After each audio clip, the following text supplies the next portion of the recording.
Con el gusto de saludarles, este es su programa Reflexiones con un servidor Andrés Mares, transmitiendo a través de nuestra señal de RTQ, conectados contigo, en el 100.3 de FM y en el 1200 de AM, desde la hermosa ciudad de Santiago de Querétaro, México. Y recordándoles que también pueden seguir este programa en las grabaciones que subimos al canal de YouTube, al canal de Andrés Mares, en la lista de reproducción Reflexiones. Y en esta ocasión, sobre lo que vamos a reflexionar es sobre cómo lograr que nuestra mente trabaje en equipo. Es por eso que hemos intitulado a nuestra reflexión de hoy Pensando en equipo. ¿Qué significa esto? Bueno, habitualmente nuestra mente está dividida, vamos a decirlo de esa manera, porque por un lado maneja una agenda en nuestro hemisferio izquierdo, el lógico, el racional, que se centra en ciertos objetivos, en el control de ciertas situaciones, en el manejo de otras. Pero por otro lado hay un hemisferio derecho en el cerebro, el del subconsciente, que tiene otra agenda. Sigue una agenda más oculta, por decirlo así, en donde se generan las inclinaciones, las tendencias, se llevan los registros puntuales de cada una de las situaciones que hemos vivido y por lo tanto genera predisposiciones, hábitos, inclinaciones que en algunas ocasiones pues puede ir acorde a la agenda de la mente racional del hemisferio izquierdo, pero en muchas otras ocasiones se opone radicalmente a esa agenda y simplemente la sabotea. Por eso pensar en equipo implica que logremos que los dos hemisferios trabajen la misma agenda, en vez de que la diferencia entre sus agendas genere sabotajes, bloqueos, que luego se pueden convertir en complejos, en traumas, en fin, y en donde el nivel de tensión que experimentamos por ello, pues se va incrementando cada vez más, lo cual pues nos lleva justamente a experiencias de vida lamentables. ¿Por qué? Porque nos llevan a la frustración, porque no se completan o habiéndose completado se pierden, o porque a la mera hora descubrimos que no experimentábamos lo que esperábamos, a pesar de haber logrado lo que nos propusimos. En fin, todo eso que ya de alguna manera vivimos todos nosotros en una vida que se nos presenta por lo mismo que más compleja, más complicada y más insatisfactoria. Pero ¿qué pasaría si contáramos con una estrategia que nos permitiera unificar, alinear ambas agendas, de tal manera que el subconsciente, la mente subconsciente, hiciera suya las propuestas, los objetivos de la mente consciente? Pues viviríamos en un mundo definitivamente mucho más agradable, en un mundo mucho más satisfactorio y de repercusión más que positiva en los distintos ámbitos y dimensiones de nuestra propia vida y de la vida de los demás. ¿Y cómo podríamos lograrlo? Bueno, pues vamos a hacer un poco de historia al respecto para que podamos entender las propuestas del programa del día de hoy. Ya por finales del siglo XIX, pues Sigmund Freud, al hacer sus estudios sobre la histeria como experiencia en el ser humano, como una experiencia de anomalía en la mente humana, empieza a plantearse la posibilidad de que existan palabras, e inclusive las reconoce la existencia de esas palabras que llama the switch words, o las palabras de cambio o las palabras clave, como se le quiera traducir, pero el primero que le pone un término a estas palabras es pues ni más ni menos que Sigmund Freud. Las llama switch words, en las cuales pues se dan símbolos del subconsciente que se manifiestan en los sueños y en donde esas palabras clave, estas switch words, en un estado de trance, pues pueden ser útiles para modificar, digámoslo así, ciertos programas en el subconsciente. no va más allá, hasta donde yo sé, en el estudio de este tipo de palabras, y no es sino hasta los años 50 que empiezan las switch words, como se les llama en inglés, empiezan a ser objeto de interés en el mundo de la psicología y de la mercadotecnia. De hecho, en la mercadotecnia, cuando empiezan a hacerse los descubrimientos de las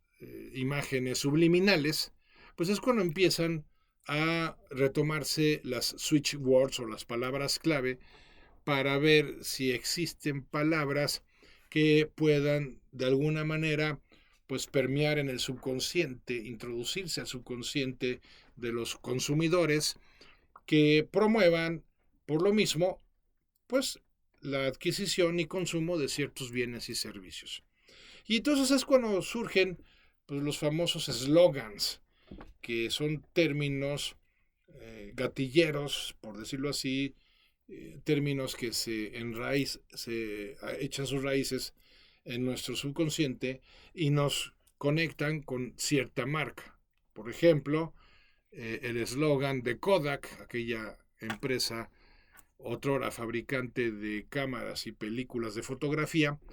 cuando en sus anuncios comerciales hablaba de que recordar es volver a vivir, pues esos eran unas switch words, ¿no?, que subconscientemente se anclaban, y pues cuando queríamos recordar alguna experiencia, pues se nos activaba el deseo de adquirir una película fotográfica para tomarle fotos a esa experiencia y poderla recordar después, viéndola reflejada en esas fotografías. ¿Por qué? Porque recordar es volver a vivir. Y así otro tipo de slogans que han sido a lo largo del tiempo pues muy poderosos. El eslogan de la empresa, en aquel entonces la empresa Chrysler, que decía en los años 80, la competencia es buena, nosotros somos mejores. Y así podemos ir recordando eslogans que a pesar del transcurrir de los años seguimos teniendo presentes y nos conectan con esas marcas, con la idea de que al conectarnos, al mantenernos conectados con esas marcas, pues activar el deseo de compra de sus productos y servicios. Pues bueno, sucede que todo esto va evolucionando de tal manera que en los años 70 el psicoanalista francés Jacques Lacan pues también retoma las switch words de tal manera que las considera como metáforas que pueden ser muy útiles para poder trabajar en la mente subconsciente y reducir el conflicto de estrés que ciertos bloqueos pues suelen generar cuando no tenemos claridad sobre algunos asuntos o simplemente por enfrentar situaciones frente a las cuales nos sentimos de alguna manera vulnerables. Pero sucede que quien hace posible que las switch words sean del dominio público, por decirlo de alguna manera, pues es el autor James T. Mangan. Mangan era una especie de pues, motivador, escritor, publicista, que tuvo pues, unas ideas, pues, no sé cómo describirlas, exóticas, ¿no? Él creó un concepto de tener los derechos de propiedad del espacio, de los planetas, y crear una nueva nación. No recuerdo cómo le llamaba, nación sideral o algo así.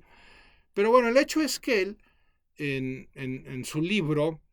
los secretos para una vida perfecta, es el primero que hace un planteamiento serio sobre la relevancia que pueden tener las switch words o las palabras clave o palabras de cambio, de tal manera que en su libro, que escribió por cierto en 1963, El secreto para una vida perfecta, propone por primera vez que podemos vincular la parte inconsciente o subconsciente de nuestro cerebro con la parte consciente para que puedan manejar la misma agenda y entonces podamos lograr desbloqueos en los diversos temas que se pueden presentar en nuestras vidas. Lo que hace Mangan en ese libro es proponer que nosotros asumamos la estrategia de decir esas palabras. Más adelante vamos a ver en qué contexto y de qué forma, para que esas palabras, al estarlas repitiendo de manera perseverante, vayan generando cambios en la programación de nuestro subconsciente. Y cambios que están perfilados o enfocados o orientados a hacer realidad los objetivos que desde el consciente nos hemos propuesto. Pongamos un ejemplo, si yo quiero mejorar mi salud, pues existen switch words o palabras clave que al mencionarlas y repetirlas hacen posible que mi subconsciente se programe para mejorar mi salud en ese aspecto, o para mejorar mi situación financiera, o para mejorar mi situación en alguna relación, o lo que fuese. Entonces las switch words son palabras detonantes, son palabras gatillo, que hacen posible que nuestro subconsciente se reprograme y se disponga a los planteamientos o a los objetivos que desde la mente consciente nos hacemos.